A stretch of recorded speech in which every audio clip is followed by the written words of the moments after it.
I've been waiting for this one. Wrath, Aeon of Ruin. I was getting a little worried. Haven't heard much about it for months now. I was worried maybe it dropped off the face of the planet, or just kind of disappeared like some games do, you know? For those who don't know, Wrath is an upcoming 3D Realms game on the Quake engine. Not the original one, it's Dark Places, but still. That's why this stuff looks like this. You can turn on texture filtering, but this game in the promotional material, and by default, leaves it off. So it's a stylistic choice, which I really like. If these graphics are too fancy for you, here's it with everything turned down.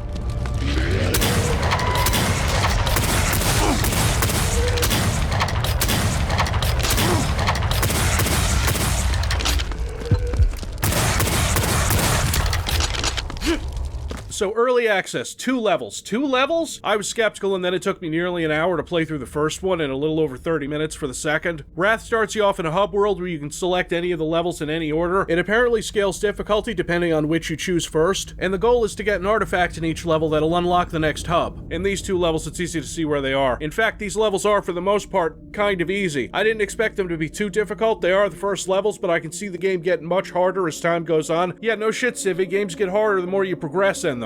Okay, well, Wrath has a different kind of save system. You can save your progress at shrines, which may show up once or twice in a level, or with soul tethers, which allow you to save whenever you want. That was the thing that concerned me the most when I first heard about this game. I expected there to be not enough of them, making saving your game part of resource management, while not really a hallmark of old FPS games where you could save scum to your heart's content, is a novel idea, and I don't hate it. However, in the second level I had so many of the soul tethers that I found that you max out at 9, so every time I came across one and couldn't pick it up, I just saved my game. Yeah, there's kind of an awkward delay when you do that. It's a performance tick that I can safely say is the only time I ever saw this game hitch or stutter. It runs great. It's Dark Places, it ought to. I'm gonna do my minor gripes about the game first, because they're small. Enemies are kinda dumb and have trouble pathfinding. Some of the visual design, while complex, especially for the Quake engine, looks muddled and samey in certain areas, copy-pasted, mostly in the first level. I mean, look at this area, compared to this area.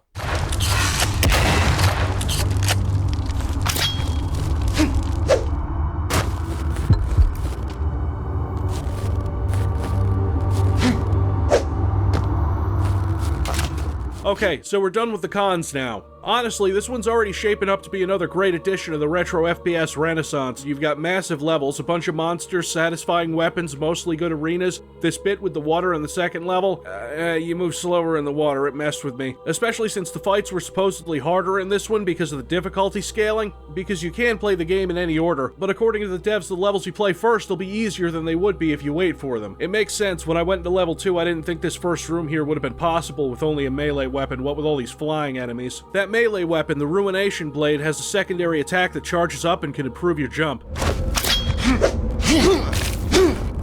It's gonna be fun to watch speedrunners use this. You get almost no vertical boost from it, but it can be used to get to secrets. The game teaches you how to use it in the second room, and it works fine. I have no complaints.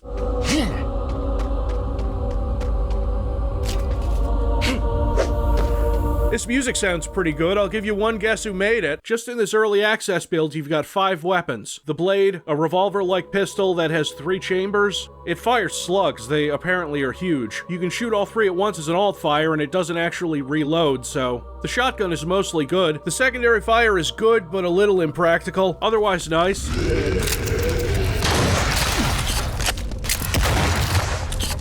The Fang Launcher, which, let's be honest, is Quake's nail gun. With the option of firing both barrels at once, it's fine. It's a good weapon for the weaker monsters. The Retcher is a little more interesting. Primary fire launches 1, secondary launches 3 in rapid succession, but the primary one hits harder than the 3 smaller ones, and you pick up ammo for this thing from the downed enemies who throw them at you. They explode and can help with crowd control. There's great enemy and weapon variety for an early access build. There are 8 monsters already added to the game, with more coming in the future. They all seem to show up in the first level, which is too bad. I was looking forward to something new in the second. I was pretty shocked at the enemy count, too. I opened the journal and it gives me stats. 13 secrets, which I won't find all of. I'm glad 3D Realms is keeping up this tradition. And like 450 monsters in the first level. That's not to say the game is hard, at least not yet, save for a couple of areas like this.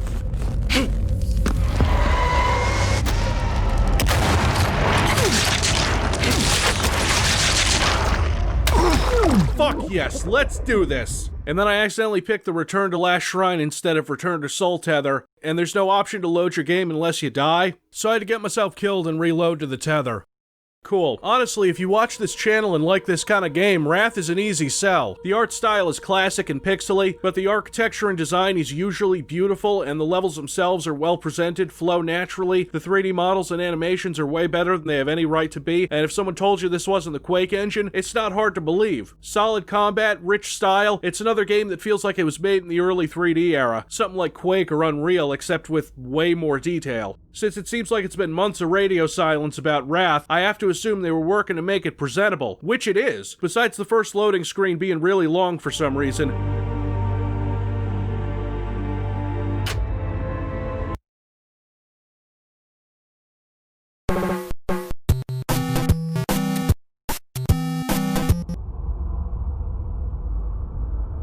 And this one railing I can walk through, that's it, didn't even crash. I wonder if one of these days a dev is going to send me a key for a shitty game.